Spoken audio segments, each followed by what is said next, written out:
तो दोस्तों, किसी के प्रति विश्वास को बनाए रखना, किसी के साथ छल नहीं करना, हर किसी की मदद करना, इन सब कामों के लिए भारत शुरुआत से ही बहुत आगे है। भारत की पॉलिसी ही रही है वसुदेव कुटुंबकम की, और इसी वजह से मैं हमेशा जोर देकर अपनी वीडियोस में कई बार ये कहता हूँ कि जो भारत के दुश्मन राष्ट्र हैं वो बताते नहीं है, लेकिन वो भी भारत के ऊपर विश्वास करते हैं। इसके पीछे का कारण यही है कि भारत ने आज तक दुनिया को केवल दिया है, लेने की कोशिश कभी किसी से नहीं की। कभी भी कहीं भी किसी भी तरह का कोई क्राइसिस दुनिया में आ जाए, भारत ने इसके बारे में बिना सोचे समझे कि ये राष्ट्र हमारा दोस्त राष्ट्र है या फिर दुश्मन राष्ट्र है, इन सारी चीज़ों को साइड में रखकर भारत ने सबसे पहले ज़रूरतमंदों की मदद की है। फिर रिसेंटली हम लोगों ने एग्जाम्पल देखा टर्की का। टर्की जब परेशान था तो हम लोग ये बिल्कुल भूल गए कि वो हमारा दुश्मन राष्ट्र है, और हमारी गवर्नमेंट से लेकर आम व्यक्तियों तक सभी ने उसे बहुत सपोर्ट किया। हालांकि ये बात और है कि जब उसकी पूरी मदद हो गई, जब वो रिकवर होने लगा, उसके बाद उसने भारत के साथ विश्वासघात किया, लेकिन हमारी तरफ से किसी तरह की कोई कमी नहीं रखी गई और हम लोगों ने हमारा 100% दिया। भारत की चूंकि इतनी बड़ी आबादी है, दुनिया भर के एक्सपर्ट ये कह चुके थे कि आप अपने यहाँ पर 100% वैक्सीनेशन कर ही नहीं सकते।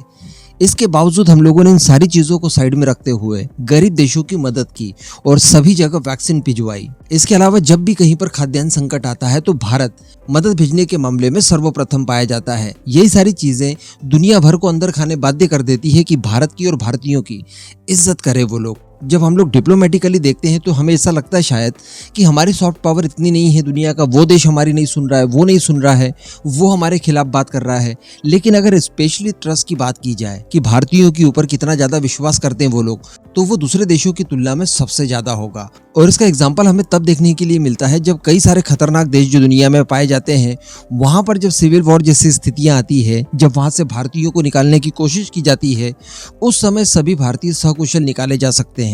किसी तरह की कोई रोक टोक होते हुए हम लोगों ने नहीं देखी है। फिर आप अफगानिस्तान की बात कर लें, जहां पर इतना खतरनाक माहौल था, सभी भारतीयों को सकुशल निकाला गया। और अब इसी तरह की कुछ चीजें हम लोगों ने सूडान में देखी। भारतीयों के प्रति कभी किसी ने हिंसा नहीं की। अब इसी तरह की एक स्टोरी निकल कर आती है सूडान से दीपक अग्निहोत्री जी की। दरअसल हम जानते हैं कि भारत की तरफ से ऑपरेशन कावेरी चलाया जा रहा है, जिसके तहत सूडान में फंसे भारतीयों को निकालने के लिए ऑपरेशंस किए जा रहे हैं।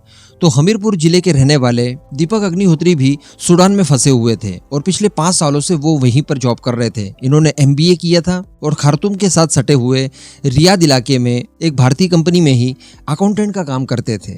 दरअसल इन्होंने बताया कि जब सभी देश अपने अपने नागरिकों को सूडान से बाहर निकालने की कोशिश कर रहे थे, उसी समय खबर मिलती इन लोगों को, और वो खबर ये थी कि जितने भी अमेरिकी सूडान के अंदर मौजूद है और वो जाने की कोशिश कर रहे हैं, इन्हें रोक लिया गया है और इनके साथ लूटपाट की जा रही है। यानी इनके पास जो भी ज्वेलरी है, कैश वगैरह है, मोबाइल फोन्स है, ये सारी चीजें इनसे लूटी जा रही है। तो जो भारतीय जत्था था उन्हें भी इस बात का डर सताया और इन्हें लगा कि शायद हमें भी लूट लिया जाएगा। लेकिन आगे दीपक कहते हैं कि जब हम लोग वहां से निकले और उन्होंने हमें रोका, हमारा पासपोर्ट चेक किया, तो जब उन्होंने पाया कि ये अमेरिकी नहीं भारतीय हैं, तो उन्होंने बड़े स्वागत के साथ इन्हें आगे रवाना कर दिया। तो इसी बात का जिक्र करते हुए दीपक कहते हैं कि घर लौटने की खुशी इन सब चीजों को देखकर दोगुनी हो गई और इसकी संपूर्ण क्रेडिट देते हैं ये तिरंगे की शान को। इनका कहना है कि तिरंगे की शान इतनी ज्यादा ऊंची हो चुकी है कि सूडान में हमारा बाल भी बाका नहीं हुआ।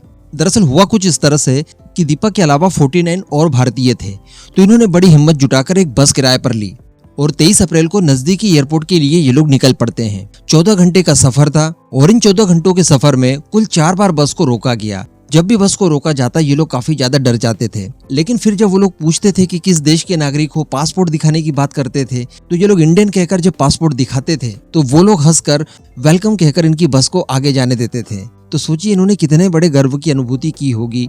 एक युद्धग्रस्त क्षेत्र में भारत की इतनी इज्जत होना, ये अपने आप में बहुत गौरवान्वित कर देने वाली खबर है, और वो भी सूडान जैसे देश जिसको लेकर कभी भी हम लोग ये नहीं सुनते कि वो हमारा मित्र राष्ट्र है, बहुत करीबियां हैं, नहीं। इसके बावजूद भारत की इज्जत इतनी है दुनिया के अंदर, जबकि यही सूडान के लोग जो कि कई सारी चेक पोस्ट के ऊपर मौजूद थे और बसेस को रोक रहे थे, जब इनको कोई अमेरिकी मिलता था तो ये उनसे मोबाइल फोन्स, उनके खाने के पैकेट, कैश वगैरह और सब कुछ लूट कर भाग जाते थे।